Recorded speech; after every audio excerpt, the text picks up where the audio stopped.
Bonjour et bienvenue dans cet épisode un peu à part, que j'ai imaginé comme un moment de partage sincère.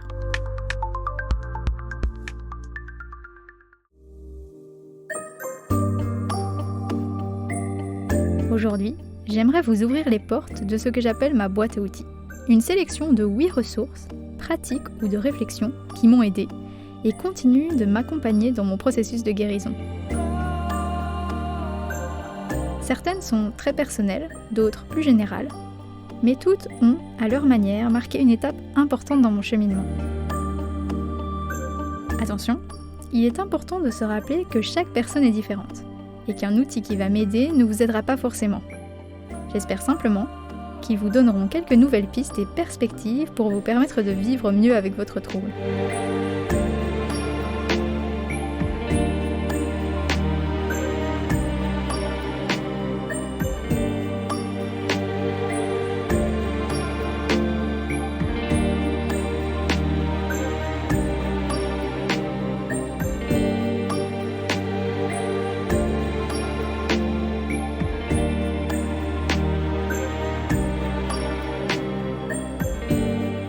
La première chose, et non des moindres, qui, selon moi, est essentielle pour apprendre à mieux vivre avec votre trouble, c'est l'introspection. Mais qu'est-ce que c'est l'introspection exactement ? C'est en fait la capacité à observer et analyser ses propres émotions, motivations profondes et sentiments, le tout avec bienveillance. Elle joue un rôle central dans le développement personnel et le bien-être, car elle permet de renforcer la confiance en soi, d'améliorer la gestion des émotions, d'identifier les comportements qui posent problème et de favoriser des changements positifs dans notre manière d'agir ou de penser. L'introspection aide aussi à mieux gérer les conflits intérieurs et nous pousse à explorer ce qui est vraiment important pour nous. Elle nous rapproche ainsi d'un sentiment de paix intérieure et d'harmonie. Vous êtes certainement déjà en train de vous dire « oui, mais comment ?» Eh bien, je vais vous donner quelques idées pour développer cette compétence. Vous pouvez commencer par pratiquer la méditation. Si comme moi vous êtes novice en la matière, je vous invite vivement à vous rendre sur des plateformes qui proposent des podcasts de méditation guidée, de pleine conscience et d'hypnose comme par exemple les méditations de Célia, ou encore les contenus de Nathalie Laurence qui sont tous deux très intéressants et agréables à l'écoute. Ce que je vous propose également, c'est d'écrire votre propre journal d'introspection, qui va vous permettre d'organiser vos pensées et de favoriser une connaissance réflexive. Pour cet exercice, la régularité est cruciale pour suivre votre évolution personnelle et atteindre vos objectifs. Pour s'y tenir, je vous conseille d'intégrer cette nouvelle routine d'écriture à une autre habitude déjà ancrée quotidiennement, comme prendre votre café le matin ou lorsque vous prenez les transports en commun. Vous pouvez alors commencer dès le matin par faire le bilan de votre météo intérieure. Comment vous vous sentez ? Aimeriez-vous vous lancer un challenge aujourd'hui ? Avez-vous un objectif réalisable en tête qui vous permettra de débuter votre journée avec entrain et détermination ? Et lorsque votre journée touche à sa fin, vous pouvez écrire quelque chose qui vous a rendu heureux aujourd'hui. 3 choses dont vous êtes fier et reconnaissant d'avoir vécu.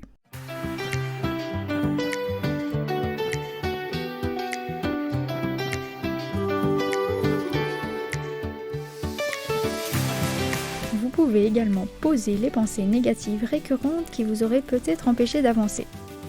Ce que vous ressentez par rapport à celles-ci et comment vous pourriez y remédier.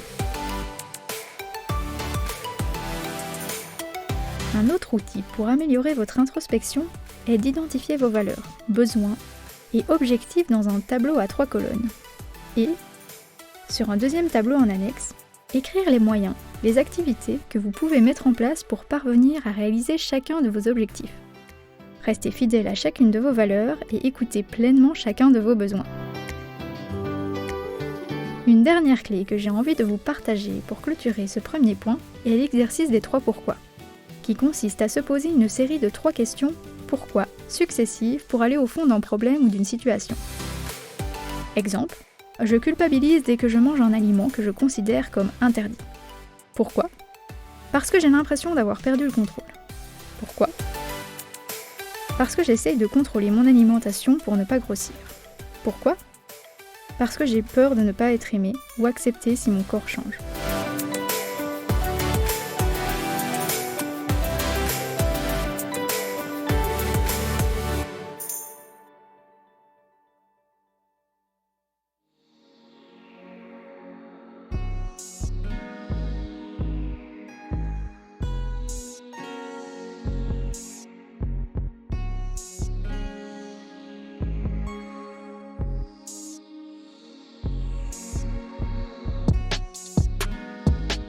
Le deuxième outil que j'ai à cœur de vous partager, et qui a un certain lien avec l'introspection, est d'apprendre à intercepter vos pensées.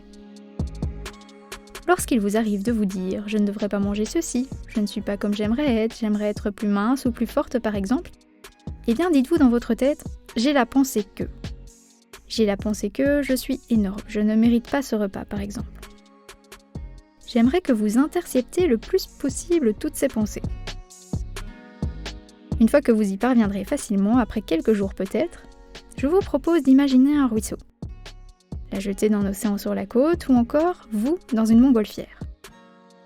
Créez-vous un lieu imaginaire d'apaisement, dans lequel vous pourrez laisser couler ou s'envoler ces pensées pour en construire de nouvelles plus gentilles et plus justes envers vous-même. Des pensées rassurantes et bienveillantes. Pour passer du « je ne devrais pas manger cet aliment » à « ça me fait plaisir », j'ai le droit et j'en ai envie, et finalement apprendre à lâcher prise. Le troisième point, et l'un de mes préférés, est l'ancrage d'une phrase très importante et pleine de bienveillance. Cette phrase à garder le plus possible en tête, c'est tout simplement se parler à soi-même comme on parlerait à un ami. Si vous avez déjà eu l'occasion d'écouter un de mes podcasts de pleine conscience, alors vous savez certainement de quoi je parle. Mais je vais quand même prendre le temps de vous réexpliquer ce point. Lorsqu'il vous arrive d'avoir des pensées désagréables et négatives, d'être dur envers vous-même, je vous invite à vous considérer comme votre ami et imaginer ce que vous pourriez lui dire pour le rassurer et l'encourager. Cet exercice permet de s'apaiser et de cultiver la bienveillance en vous. Il est très facile à utiliser et à garder en tête. Vous pouvez également le répéter autour de vous pour encourager vos proches dans n'importe quelle situation. Nous arrivons maintenant au quatrième point. Un de ceux que je préfère également car il est très challengeant. Comme les points précédents, il est une ouverture à l'introspection. Je vais vous parler du déni. Le déni, c'est le fait de refuser, de façon assez inconsciente, une partie ou l'ensemble d'une réalité. Durant mon hospitalisation dans une unité de troubles du comportement alimentaire, j'ai pu constater à maintes reprises que la plupart d'entre nous, les patients, étaient dans le déni et trouvaient là-dedans un certain inconfort. Malheureusement, ce n'est pas la solution. Et vous mettre des œillères ne vous aidera certainement pas à vous libérer de votre trouble. Je vais donc vous partager quelques exercices pour vous permettre de devenir plus rationnel. Commençons avec le miroir émotionnel du soir. Avant de vous coucher, demandez-vous « Est-ce qu'il y a une émotion ou un moment aujourd'hui que j'ai préféré ne pas voir ou ne pas ressentir ?» Si vous décidez de créer un journal d'introspection comme proposé précédemment, n'hésitez pas à ajouter aussi cette question jour après jour. Ce questionnement est une façon douce d'ouvrir les yeux sans violence. Vous n'avez pas nécessairement besoin d'y répondre parfaitement, juste d'ouvrir l'espace et d'accepter la situation. Vous pouvez également vous demander quelles émotions vous ressentez par rapport à cela, et ce qui pourrait vous aider personnellement. Passons maintenant au journal de l'honnêteté imparfaite. Toujours dans votre carnet, ou juste dans vos pensées, vous pouvez prendre un moment chaque jour ou de temps en temps pour vous poser la question suivante. Une chose que je ressens, même si je n'ose pas me l'avouer totalement. Cela peut être par exemple, j'ai envie de manger sans faim aujourd'hui. Ou, je me sens vide mais j'essaye de l'ignorer. Le but de cet exercice va être d'apprivoiser la vérité, même floue, sans pression et toujours avec indulgence. Voici un dernier exercice pour faire face au déni. L'idée va simplement être de lui donner une voix. Cet exercice a un caractère un peu plus créatif. L'idée va être d'imaginer que votre déni est un petit personnage de votre esprit à qui vous allez demander « Pourquoi veux-tu me protéger aujourd'hui ? Qu'est-ce que tu ne veux pas que je voie ?» Parfois, le déni est là par peur. Le traiter comme un messager et non comme un ennemi peut changer le rapport qu'on a avec lui.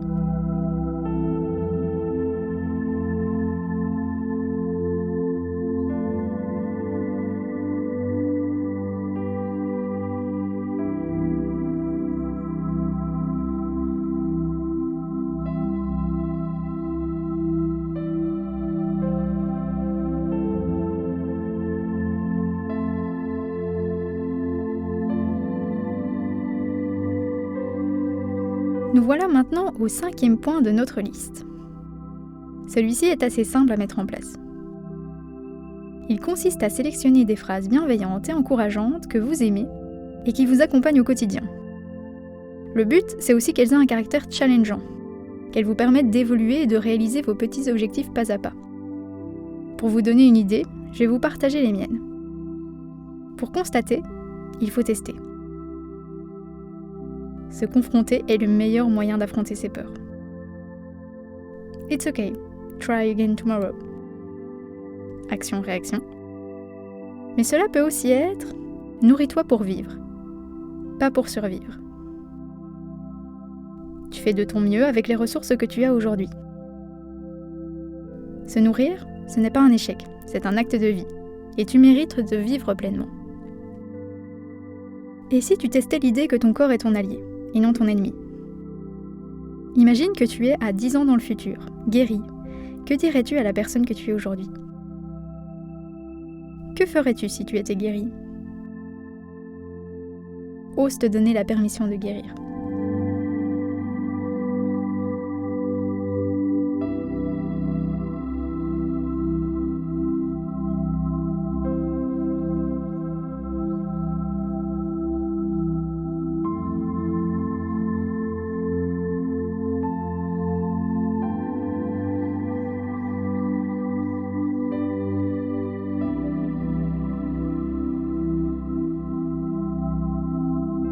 La 6e clé de la boîte à outils que j'ai envie de vous partager se nomme le calendrier positif. Si comme moi, vous aimez avoir une vue d'ensemble sur votre vie, vos objectifs, vos rendez-vous importants et finalement votre évolution, alors ce calendrier est fait pour vous. En plus d'être un allié du quotidien, il permet également de s'offrir un petit moment de créativité avec vous-même, au moins une fois par mois. L'idée va être de prendre une grande feuille et de faire les cases des jours du mois qui vient, tout en laissant un espace à côté de chaque semaine pour définir les objectifs de cette période. Des cases de plus ou moins 10 cm² sont idéales. Sur celui-ci, commencez par noter toutes les activités, les rendez-vous importants que vous avez prévus. N'hésitez pas à utiliser différentes couleurs pour le rendre plus chaleureux et attirant. Ensuite, là où vous le désirez, jour après jour, laissez un espace pour écrire les menus. Vous pouvez les définir préalablement de semaine en semaine, pour le mois si vous en avez envie, ou encore jour après jour si cela vous convient mieux. Ensuite, créez-vous un espace coloré pour définir de petits objectifs journaliers, mais aussi les fiertés et les points forts du jour. Je tiens à souligner l'importance d'écrire les points forts et les fiertés, car vous pourrez relire ces petits ou grands accomplissements du quotidien à la fin du mois, ou dans n'importe quel moment où vous doutez de votre progression. Dans la case que je vous ai proposé de réserver devant chaque semaine, je vous invite à écrire un ou plusieurs objectifs un peu plus challengeants et réalisables que vous avez une semaine pour atteindre. Le fait de ne pas le placer à un jour en particulier permet de ne pas se mettre de deadline et de faire ce défi le jour où vous vous sentirez prêt. Il peut vous arriver de ne pas avoir envie de réaliser de défis une semaine ou certains jours, et c'est ok. Ne vous blâmez surtout pas pour ça. Rappelez-vous que la progression n'est pas linéaire de toute façon. Et puis surtout, ce calendrier est fait pour se souvenir du positif. Vous pouvez également indiquer dans ce calendrier les jours où vous n'avez pas fait de crise de boulimie si vous êtes touché par cette problématique. Mais par contre, évitez de noter les jours où ça vous est arrivé. Car vous le savez bien, vous n'avez pas besoin que ce calendrier vous le rappelle une fois de plus. Mais surtout, je vous invite à garder en tête que même si ça arrive, ce n'est pas un échec. Et que ces difficultés font également partie du processus de guérison. Et enfin, à la fin du mois, vous allez pouvoir revenir sur votre calendrier, sur tous les points forts et tous les petits pas que vous avez réalisés. Personnellement, ça me donne le sourire et ça me donne vraiment envie de poursuivre mes efforts. J'ai adopté cet exercice créatif et positif il y a déjà quelques mois et c'est toujours autant un plaisir de le compléter dès l'instant où je rentre chez moi et de le redécouvrir à la fin de chaque mois.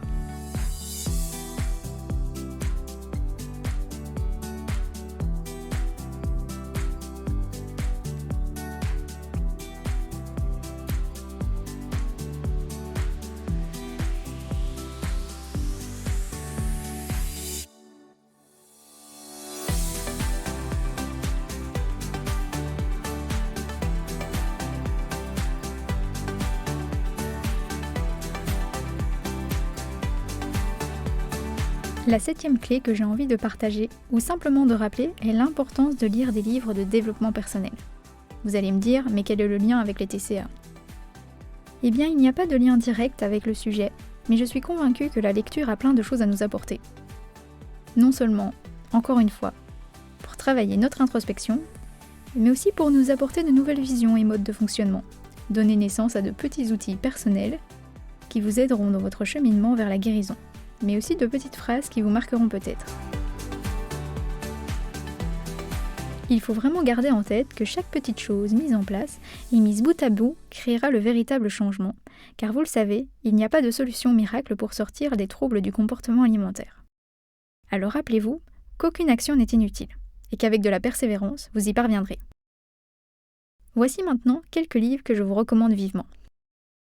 L'homme qui voulait être heureux, Avoir le courage de ne pas être aimé, Je te promets la liberté, Kilomètre zéro, ou encore Les vertus de l'échec.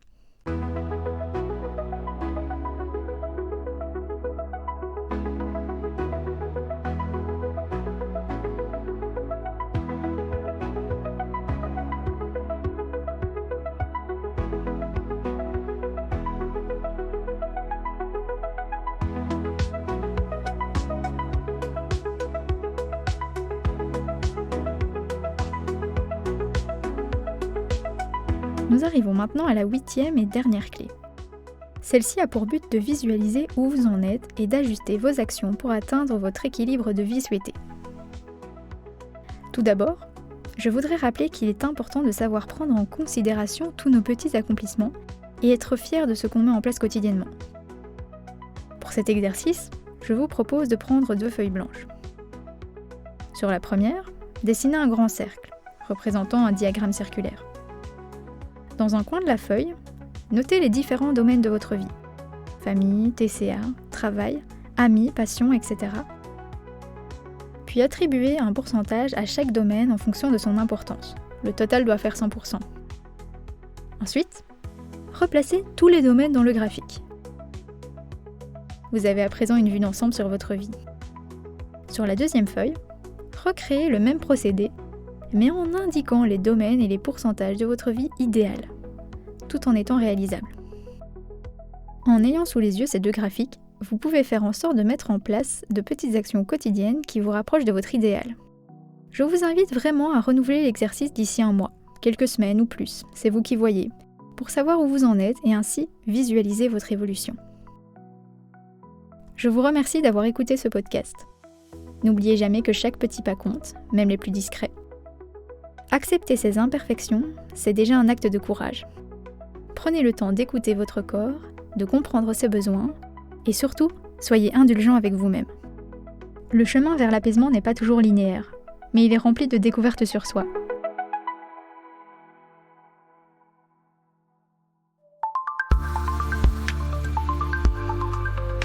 Prenez soin de vous. Belle journée, Margot.